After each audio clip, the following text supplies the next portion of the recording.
Bonjour à tous et bienvenue sur notre page Football à la Madrid. Aujourd'hui, nous allons revenir sur la défaite sévère du Real Madrid face au FC Barcelone lors de la finale de Supercoupe d'Espagne de dimanche dernier, où les Merengues ont encaissé 5 buts contre 2. Cette rencontre a sans doute été un choc pour nous les supporters et une véritable douche froide pour le club madrilène. C'est clair que ça va laisser des traces à Madrid. Après la lourde victoire catalane lors du premier choc de Liga, les hommes d'Hansi Flick ont récidivé. Une défaite qui passe logiquement très mal à Madrid, où tout le monde en prend pour son grade, à l'exception de Kylian Mbappé. Les supporters et les médias réclament, une fois encore, et comme c'est souvent le cas après ce type de défaite, des mesures et des décisions drastiques pour les prochains jours. Avant de plonger dans les analyses détaillées du journal Marca, d'examiner ce qui est allé de travers pour le Real Madrid et de vous présenter les 3 choix forts de la direction du Real Madrid après la défaite, passons en revue quelques éléments de l'effectif actuel du Real Madrid et voyons ce qui n'a pas bien fonctionné dans cette rencontre. La rencontre a vu une domination totale du FC Barcelone, avec une grande possession de balles et beaucoup plus de tirs cadrés. De l'autre côté, le Real Madrid n'a réussi à cadrer que quelques rares tirs. Cette défaite marque la pire performance défensive du Real Madrid en Classico depuis 2010. La défense centrale composée de Tchouaméni et Rudiger manque de cohésion et est très fébrile. Tandis que les latéraux Vasquez et Ferland Mendy sont limités, Vasquez n'a pas le niveau requis pour rester titulaire en arrière droite. Il constitue à chaque fois notre plus grand point faible. Ferland Mendy, de son côté, est très solide en défense, mais n'apporte aucun avantage offensif. Il est bon qu'à défendre. Ce qui constitue un désavantage pour la charnière offensive et l'équipe. Vinicius Junior n'est pas dans son élément depuis plusieurs matchs. Kylian Mbappé n'a pas été aussi décisif qu'attendu dans ce match, mais il a été le plus bon élément du Real Madrid dans le match. Jude Bellingham semble être fatigué et n'a pas répondu aux attentes dans la rencontre. Alors le Real Madrid doit renforcer la défense. Avec des joueurs comme Trent Alexander-Arnold et Alphonso Davies en ligne de mire, le Real Madrid peut solidifier ses flancs et offrir plus de sécurité en défense. Avoir une meilleure gestion du milieu de terrain et pourrait retrouver sa solidité défensive et sa capacité à lancer des attaques rapides. Optimiser l'attaque en accordant plus de temps de jeu à des jeunes talents comme Endrick pourrait diversifier les options offensives et apporter plus de dynamisme en attaque. Avec le calendrier surchargé de cette saison, Carlo Ancelotti devrait envisager des rotations plus fréquentes des joueurs clés pour maintenir leur forme physique et éviter les blessures. Voyons maintenant les analyses détaillées du journal Marca et voir comment le Real Madrid peut se réinventer pour la suite de la saison. Selon Marca, c'est le départ de Kroos qui a le plus affecté l'équipe. Les départs de Kroos, Nacho et Joselu, qui n'ont pas été remplacés, ont considérablement réduit l'arsenal tactique d'Ancelotti. Avec ces données en tête, il semble logique de penser que Madrid est plus éloigné de l'élite que la saison dernière. Le départ de Kroos a eu un impact énorme sur l'équipe. Ancelotti a décidé, lors de la finale de la Supercoupe d'Espagne, d'ignorer le milieu de terrain et de se concentrer sur la liaison entre la défense et l'attaque. Ancelotti ne fait pas confiance à la capacité des milieux de terrain à créer du jeu. Federico Valverde et Camavinga sont les joueurs choisis contre Barcelone. Ancelotti a choisi des solutions dramatiques et peu attrayantes après le départ de Kroos. La présence de Kroos aurait changé le plan de l'équipe.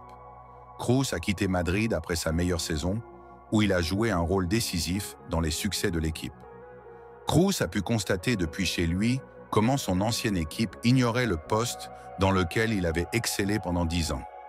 Nacho a déménagé en Arabie Saoudite après l'expiration de son contrat, malgré la volonté du club de le garder et ses hésitations jusqu'au dernier moment. Il était le capitaine de l'équipe la saison dernière et a remporté les titres de Supercoupe, de Liga et de Ligue des Champions. Il a joué un rôle important la saison précédente en raison des blessures de Militao et Alaba, ce qui lui a donné l'opportunité de jouer comme titulaire. Il a la capacité de jouer à plus d'un poste, ce qui lui a permis d'obtenir de bons chiffres malgré son statut de défenseur central. Il a joué 55 matchs comme défenseur droit et 66 matchs comme défenseur gauche, à des postes où le Real Madrid souffre de blessures. Le départ de Joselu a laissé un grand vide dans l'équipe. En fait, il aurait été le joueur idéal pour la tactique adoptée par le Real Madrid contre Barcelone, grâce à sa capacité à recevoir le ballon par derrière et à le conserver jusqu'à l'arrivée des joueurs de la deuxième ligne. Il était certainement plus adapté à la tâche que le trio offensif du Real Madrid dimanche dernier. De plus, ses capacités aériennes offraient à Ancelotti une autre option lorsque les matchs devenaient serrés. Selon AS, le remplacement de Vinicius a surpris de nombreuses personnes, tant au sein du club que proche de ce joueur. On a le sentiment que le remplacement du vainqueur du trophée The Best et finaliste du Ballon d'Or, en titre alors que son équipe perd et a encore le temps de rebondir, reflète la mauvaise performance du joueur dans la compétition. Vinicius a été remplacé lors de 8 autres matchs cette saison. Le joueur a également du mal à marquer puisqu'il n'a plus marqué depuis son but contre l'Atalanta le 10 décembre dernier. Contre Barcelone, il n'a réalisé qu'un seul dribble correct, tandis que Mbappé a réalisé 8 dribbles corrects. Et maintenant, voici les 3 grosses décisions prises par le Real Madrid après la nouvelle défaite contre le FC Barcelone. Mais comme l'indique Marca, Florentino Pérez ne va pas céder à la panique. Il a pris 3 décisions, à commencer par Carlo Ancelotti, avec qui il va se réunir dans les jours à venir. Le premier choix fort est que Carlo Ancelotti va rester à son poste, son avenir n'est pas en danger. Alors que sur les réseaux sociaux, de nombreux fans réclamèrent la tête de l'entraîneur italien. Son avenir sera décidé en fin de saison et il n'y aura donc pas d'éventuel départ, voulu ou forcé du coach.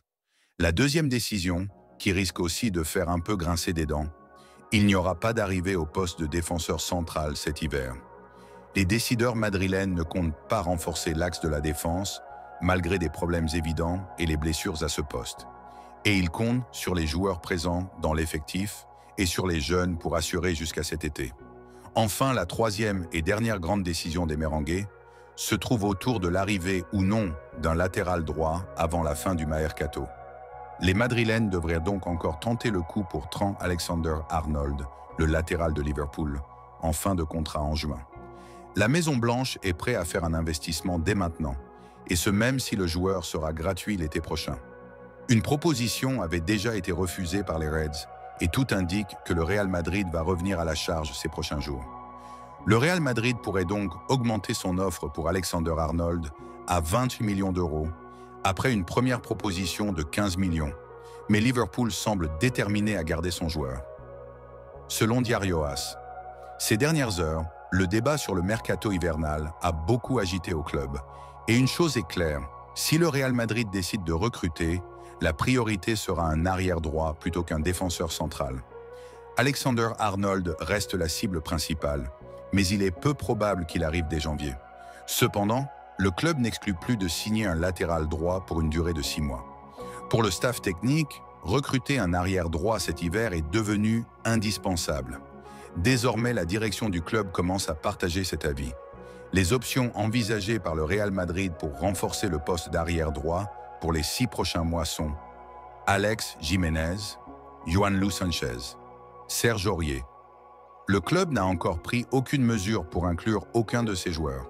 Ce ne sont que des options qu'il considère comme des processus potentiels pour recruter un arrière latéral jusqu'à l'été. Un autre nom très suivi est celui d'Aramburu, l'arrière droit de la Real Sociedad, est l'une des surprises de cette ligue. Il adorerait le faire, mais il semble impossible qu'il le laisse partir pour 10 à 15 millions d'euros. Alors que la date limite est le 3 février prochain.